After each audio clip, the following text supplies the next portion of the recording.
30 days have gone by, and there is still no sign of Lynette Hooker. No clothes, no remains, nothing to confirm she ever entered the water where she supposedly fell. Investigators know why. Locals in those waters do too. And a journalist, after 5 days in the Bahamas, returned with a map. She found a location no authority has discussed publicly. Someone knew how to cover their tracks very well. What Ashley Banfield found 2.8 nautical miles north of the sailboat, Soulmate, could be the answer sought for 30 days. Before continuing, Brian Hooker has not been charged with any crime and categorically denies any kind of responsibility. Everything in this video is investigative journalism and expert analysis. It is not a finding confirmed by any law enforcement agency. There are missing persons cases, and then there are those that simply refuse to be forgotten. Not because the story is unique. Disappearances happen with devastating regularity. What separates the cases that transcend is something much harder to define. It is a feeling that sets in quickly and just refuses to go away. That sense that the official story has a structural flaw. The narrative given to the public feels heavy on one side and hollow on the other. Nobody prays to feel that way. But families who have lived it understand something the rest of us only watch from a distance. When a case receives massive public attention, the investigation begins to move in a very different way. Witnesses appear who otherwise would have stayed silent. Details quietly pushed aside become publicly inexplicable today. Media pressure is not the same as justice. But it is what prevents justice from falling asleep. In Lynette Hooker's case, that pressure arrived on its own, without the need for any manufactured outside push. The story already had absolutely everything inside of it. A 55-year-old mother from Michigan retired, and sailing with her husband for a decade, living what seemed like a dream. On a 40-foot sailboat named Soulmate, her social media overflowed with sunsets and diving. A life radiating total happiness. On the night of April 4th, 2026, that life ended during a short boat trip through a shallow lagoon. A woman who was an expert swimmer and a highly experienced sailor. A woman who, according to her own daughter, would never fall off a boat, simply vanished. The story jumped from the boating community to national headlines in days driven by questions that remained unresolved. The husband's account of that night was full of inconsistencies. The water that supposedly took her was not meant to swallow anyone. And there was a detail that her family knew one they would eventually decide to share with the whole world. She bought a one-way ticket home. She was leaving. But she vanished before she could board that plane. Beneath all this lay a geographical impossibility that serious investigators and journalists hit upon time and again. What does it take for a body to simply not be found in the Sea of Abaco? The lagoon is shallow, clear, and enclosed. It was searched by grids, and the drift was analyzed. The Coast Guard flew over the area. Dive teams checked the bottom and still nothing. Which means the place where she supposedly fell is wrong, or they never searched the right spot. That is the question Ashley Banfield went to answer at Elbow Cay after 5 days touring the island and talking to locals. She spoke with those who know these waters best. She returned with a specific location and a very clear distance on her map. She is willing to stand by both facts. The map she drew points north, and that is where this video is headed. The Sea of Abaco is not the kind of place where people vanish and stay lost forever. It is a 100-kilometer lagoon separating Great Abaco Island from the Cays, with Elbow Cay situated to the east. Shallow in its entirety, it is only a few meters deep, and boats over 4 feet are warned never to enter. This is because the carbonate shelf below is very close to the surface. With no island sediment, the water is pure and totally saline. Fundamentally, it is extraordinarily clear. On a calm afternoon, you can see the seafloor from the deck without even leaning over the side. This is a marine highway, not a wild wilderness. Ferries pass daily alongside yachts and local traffic. The Sea of Abaco is watched, navigated, and deeply understood. When Lynette was reported missing at 4 a.m. on April 5th, it was notable that it took until then to report it. Although the alleged incident happened the night before, the response from multiple agencies was immediate. This included the Royal Bahamas Police, their Defense Force Hopetown Rescue, and the United States Coast Guard. Conducting aerial searches, drift experts used computer models based on the time that Brian reported. The declared location near Aunt Pat's Bay, and the tidal current patterns recorded in the lagoon on the night of April 4th. Every simulation yielded the same result. Had Lynette really fallen where Brian claimed her body should have ended up in the Sea of Abaco or its eastern shore? That was the physics. That's where the search focused. But they found absolutely nothing. Now, some people hearing this offer a simple explanation, Shark. The Abacos sit beside the richest reef systems in the Atlantic. And the Sea of Abaco has marine life. It's a fair question to ask, and it deserves a direct answer. The Sea of Abaco isn't territory for open ocean sharks. Its shallow, low salinity waters don't attract large pelagic species like great whites or tiger sharks. These are typically linked to the total consumption of remains. Even if an attack happened in open water, forensic science shows that clothing and biological traces always end up floating or washing up ashore eventually. Searches were exhaustive, covering every possible drift zone. Not a single trace was ever found. No clothes, no remains, not one single fragment. The shark theory fails against the total lack of any physical evidence. It happened in a shallow lagoon meticulously searched by aerial teams and professional dive squads. What this lack of evidence tells investigators, and what experts finally concluded, is that Lynette Hooker was never in the water they searched. The hunt moved to land because the sea yielded nothing. That shift isn't administrative. Professional rescuers move from water to land once they are convinced that the person they're seeking was never in the initial area. This turning point is where Ashley Banfield's theory begins. The water said no. The dilemma then became where to look next. Brian Hooker told police they left the Abaco Inn on Elbow Cay around 7:30 on April 4th. They boarded their 8-foot boat and crossed the Sea of Abaco toward their yacht, the Soulmate. Anchored south of Aunt Pat's Bay, near Tahiti Beach, he described weather conditions that turned violent very fast.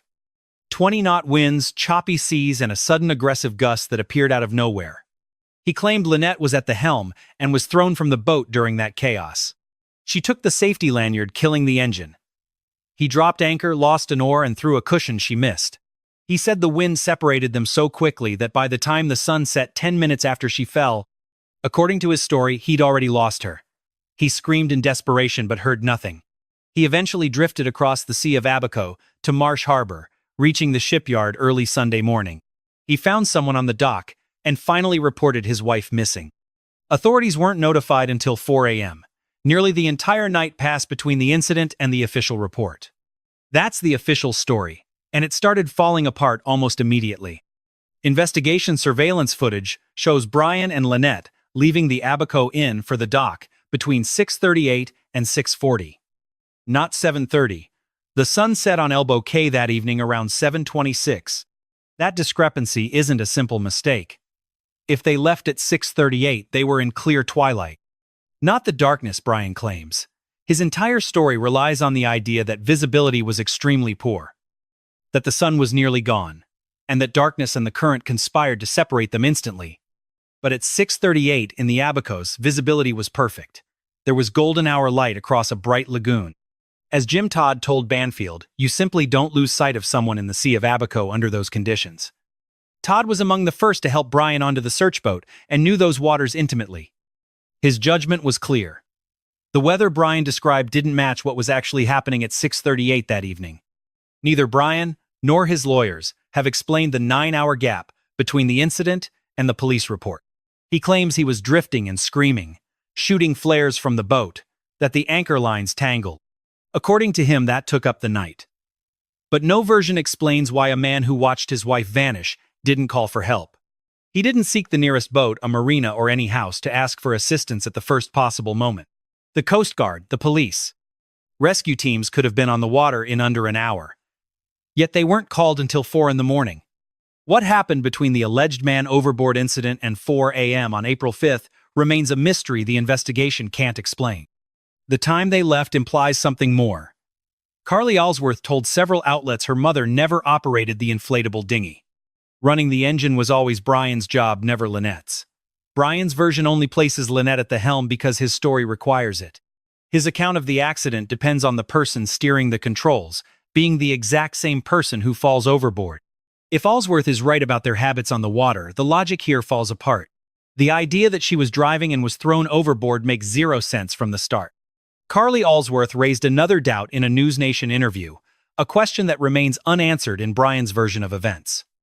If Brian Hooker was a Marine, A man trained for physical emergencies and water operations, why didn't he jump in for his wife? Why didn't he stop drop anchor and begin searching for her immediately? It's a question that haunts the case. The Sea of Abaco in that specific area is shallow and very easy to navigate. He describes Lynette swimming toward the sailboat, which he estimated was about 1,000 yards away from them. A military man trained for calm waters, watching his 25-year-old wife fall overboard. That question remains completely unanswered. It has never been addressed in a way that resolves the contradiction. What happened on the Soulmate that night complicates everything. Brian's story is clear on one point that's becoming harder to defend. He and Lynette never actually reached the Soulmate. The incident happened on the dinghy before boarding the sailboat. He says the ship was empty and quiet at its dock all night. Several witnesses told Banfield something that directly contradicts that version of the story. Multiple witnesses claimed to see flares fired from the direction of the Soulmate before 9 p.m. on April 4th. Flares don't just fire themselves. If Brian and Lynette never boarded the Soulmate and it was empty, those flares have no explanation in his timeline. Someone fired them from the boat or nearby before 9, and the only people linked to the Soulmate are Brian and Lynette. Lynette was supposedly in the water. Brian was supposedly rowing toward Marsh Harbor. Neither version puts anyone near the Soulmate at 9 p.m. The witnesses saw flares, and that's an impossible problem. Banfield also obtained surveillance footage from Lubber's quarters, a small quay, with a direct view of the Sea of Abaco. Those images captured what looked like light activity and a small dark object near the Soulmate during that critical window. This happened during the evening of April 4th. The video doesn't allow for a clear identification, though. But it shows movement near an empty, supposedly untouched boat on a night when the owner insists he never went near it. It's the kind of detail an investigation cannot ignore. There is something else in Brian's own words worth noting. In the recorded call to his friend Blaine Stevenson on April 7th, a call he didn't know was being taped, Brian said this. Brian described firing flares from his position in the inflatable boat right after Lynette disappeared into the dark water. He claimed the flares were ready to go. He had two, but said no one saw them.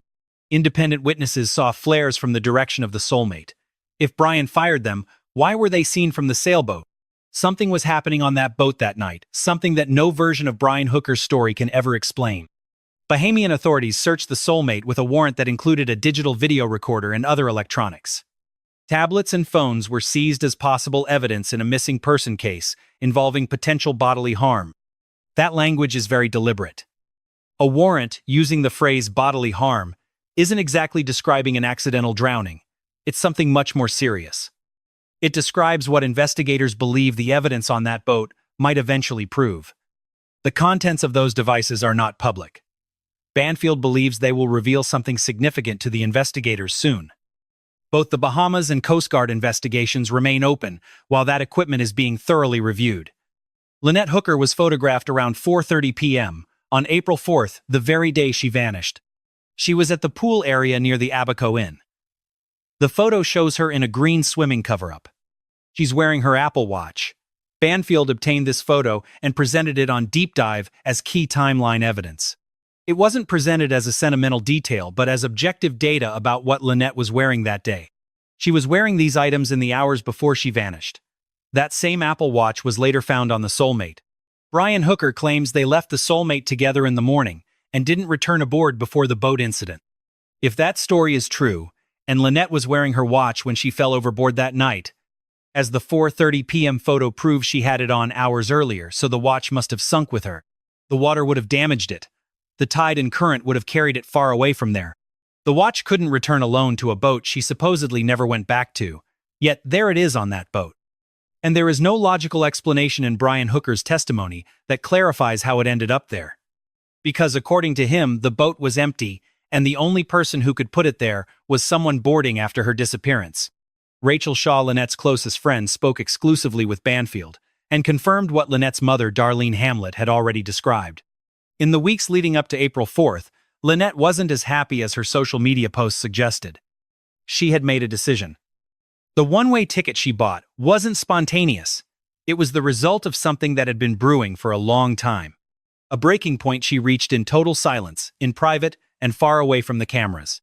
The woman in those videos sailing, spotting manatees, and filming sunsets had already decided she was finally going back home. She bought the ticket. She was ready. But she never actually made it to that flight. This context is crucial because it answers the motive question every serious investigation into the husband's role must address. And that connects absolutely everything that happened before. The inconsistencies activity on the Soulmate and seized devices paint a coherent picture of what might have triggered the April 4th events. The final piece of Brian Hooker's story to fall apart was the weather. He's a local, with vast experience in these waters. This isn't a theorist using climate data, but someone who was actually there on the scene. He told Banfield that the conditions Brian described with 2 to 3 foot waves, 20-knot winds capable of throwing someone off a boat, didn't match reality. The Abaco Sea Duncan explained, doesn't produce that kind of choppy water without a major weather system moving through the entire local area. There were no storms on April 4th.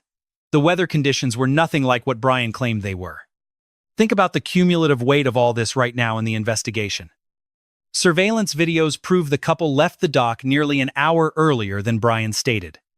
In broad daylight, not at dusk, and flares appear on a boat where Brian says nobody was present. The Apple Watch seems to travel backward in his story.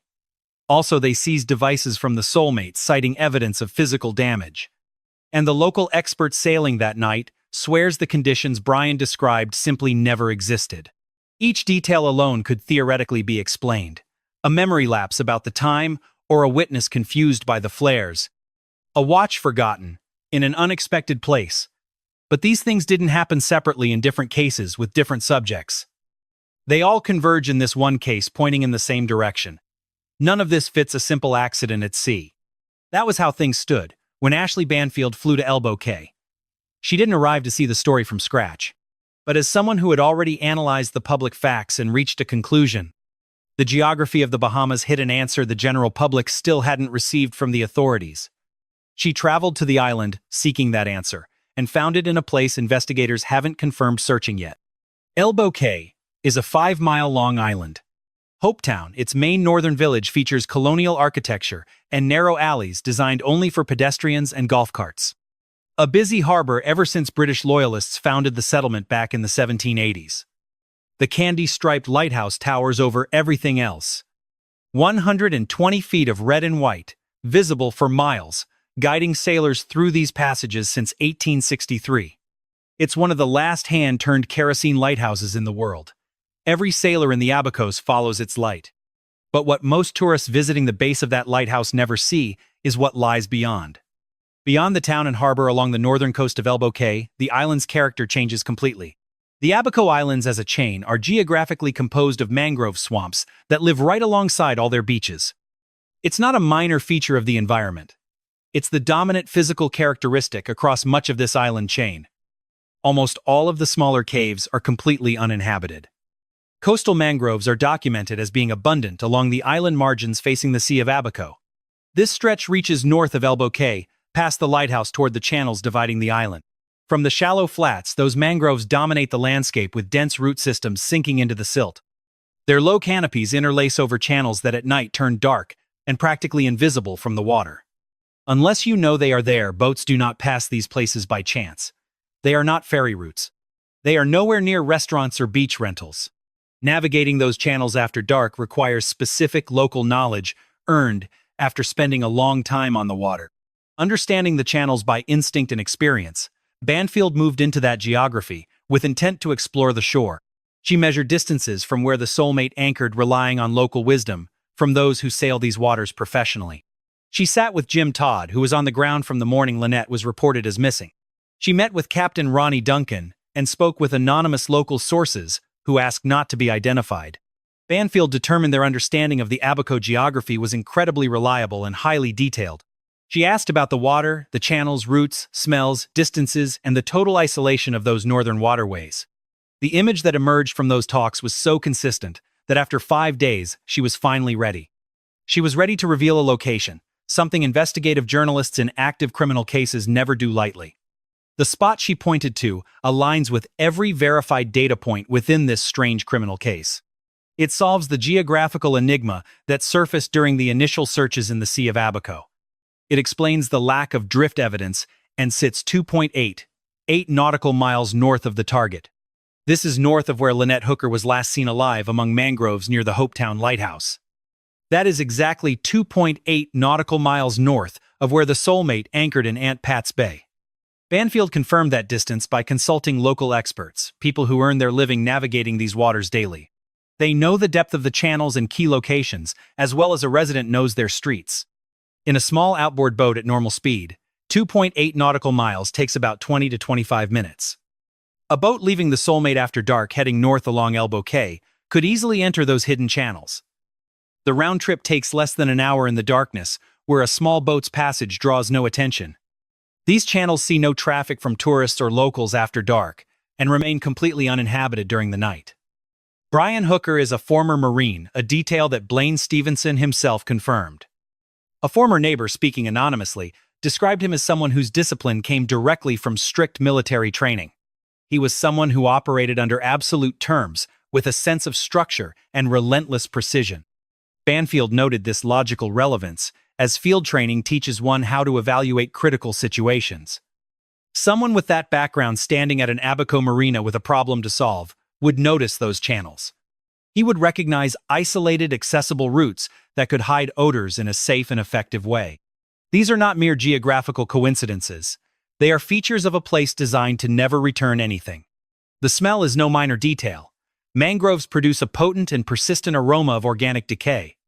It consists of sulfur and organic, remains the chemistry of biological matter rotting in warm, oxygen-free water. This odor is so powerful that it defines the entire ecosystem even from a great distance. Banfield's experts confirmed this natural environmental stench would effectively hide any other strange scent. It would mask smells in the water column and sediment because of what the environment naturally produces. The root systems are the one part of this theory that will not waver under any questioning. Mangroves grow with prop roots, thick structures that reach down to anchor the tree firmly to the ground. These roots bury themselves in saturated sediment, forming dense, intertwined networks beneath the surface. Moving through a mangrove channel, the roots are everywhere above and below the water, forming a labyrinth. This physical maze within the sediment has no comparison in the open waters. In the open sea, tides move objects and decomposition gases, usually bring remains to the surface. Open water dynamics naturally push everything into constant motion. Yet the deep roots of the mangroves resist that cycle. An object entering a mature mangrove zone and settling in its web ignores the movement of the tide. It does not react as it would in the open sea. Those roots form a submerged architecture that remains completely still. Something placed in that structure, wedged intentionally between the roots, stays exactly where it was put. It is not through added weight, or by using chains or sinkers, nor any material that could be found later. This avoids leaving evidence of intentional concealment. The roots are the mechanism. The structure is already there. Someone who sees the mangrove as a containment system rather than a danger would not need anything else. It would only require knowing the location and having a small boat. Banfield's expert sources confirmed this directly. The physical and biological characteristics of these mature mangrove zones are very well documented. The fine sediment in these areas suffers far fewer tidal disturbances than in the open waters. The mix between the root network, the sediment, and the closed canal creates a unique environment. The ecosystem's heavy organic scent allows something hidden among the roots to go totally unnoticed. Not because of brilliant planning, but because the environment is biologically designed to retain and conceal. This theory is based on elimination. The recorded sites were empty. The drift zones were covered. The open sea was given every opportunity to return Lynette Hooker. But it did not. The mangrove channels near the Hopetown Lighthouse are, according to Banfield, the place that survives that process. The isolation, the smell, and the root structure explain how a woman vanishes for 30 days without a trace. Banfield is very precise about the nature of what she is claiming. It is her analytical conclusion backed by experts and anonymous local sources who know this geography well. This is not a police finding. The investigation by the Bahamas and the U.S. Coast Guard remains open. They have not publicly designated any site as a current search target. No agency has confirmed or denied the theory of the mangroves. Brian Hooker faces no charges, and his lawyer states that he categorically and flatly denies any wrongdoing. The theory is a framework built by a serious journalist after 5 days on site with expert support. It uses verified geographic data and Lynette's confirmed absence in all other search zones. It is not armchair speculation. It is the result of someone who walked the island and spoke with locals. She measured the distance herself and confirmed the site's isolation directly with sources on the ground. She agreed to publish her findings. Furthermore, this theory stands up to a question skeptics often ask. Why these mangroves and not any other uninhabited stretch of the coast? The answer is a sum of factors. The distance of 2.88 nautical miles is accessible at night. It can be done without extraordinary skills.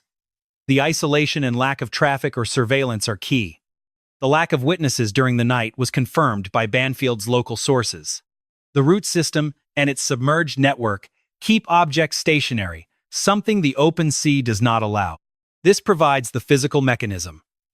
The strong, natural scent of decomposition in the mangrove serves as an environmental mask. Being close to a navigational point means the place does not require a map to be found. It is a site someone after months sailing the Abacos could find in the darkness using a boat. These four features combined at a navigable distance from the Soulmate's anchorage make this theory very specific. That is what makes the theory concrete, and not just speculation. Any of these points could be coincidence. The 4 points together, 2.88 nautical miles from the center of the investigation, are another story. Banfield made it public. Journalists in active criminal investigations carry a massive responsibility for what they claim. She traveled the island, consulted the experts, and measured the distance personally. She exposed the location. What happens next depends on whether the official investigation follows the same map. If you have followed this case closely, leave your comments. Where do you think the real answer lies? Subscribe right now to be here when the next piece of this criminal investigation emerges.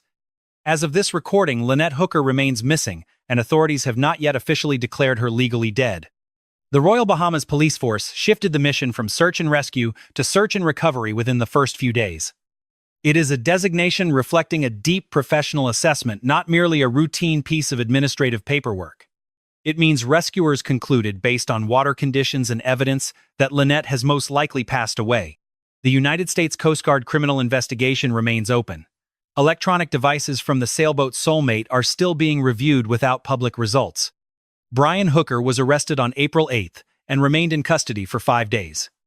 He was questioned as both a witness and a suspect, then released April 13th due to insufficient evidence from the prosecution. He remains a person of interest, a status that Commissioner Chantal Nolas of the Bahamas has explicitly confirmed. His release was due to legal time limits in the Bahamas, not a resolution of the case in his favor. The investigation continues. He returned to the United States and hired a new lawyer, Crystal Marie E. Hauer of Grand Rapids, Michigan. His stepdaughter, Carly Alicewirth, stated his decision to leave the Bahamas contradicted the public promise he made to the media. He also broke his commitment to Lynette's family. In interviews after being freed, Brian insisted he would stay there. He canceled his return plans, told the press he'd renewed his Bahamas visa, and vowed he would never stop searching. In less than 24 hours, claiming a family emergency regarding his mother's health, he was already flying toward Atlanta. When asked about that choice, Carly Alicewirth was blunt, telling Fox News that it clearly reflected his true character. Lynette's mother, Darlene Hamlet, revealed in an interview that her daughter bought a one-way ticket weeks before she vanished. She was leaving. She had already made up her mind, yet she never actually made it onto that final flight. Hamlet confessed to the Associated Press early on that she felt relieved when she heard about Brian's arrest. She hadn't heard from her son-in-law in days. She was trying to get an emergency passport to find her daughter personally. She described how Lynette's entire family grew up on the water. Boating and swimming weren't foreign skills for the Hookers. The idea of Lynette, an expert swimmer falling from a small boat into a lagoon she'd known well for months, was never something her mother found credible. Her close friend Rachel Shaw also gave statements regarding the case. Shaw confirmed Darlene's account. Before April 4th, Lynette's life wasn't what her social media posts suggested. She had reached a breaking point. She wanted to come home. That ticket wasn't a whim, it was a final decision. Carly Alicewirth hasn't changed her stance since day one. She simply doesn't believe her mother just fell off the boat. She brought up claims of choking, telling Fox News that Brian had a history of threatening to throw Lynette overboard. There is a history of physical violence, and even strangulation, but Brian denies every single one of the allegations. He has questioned every detail of the official story, constantly demanding a full, honest, and transparent investigation.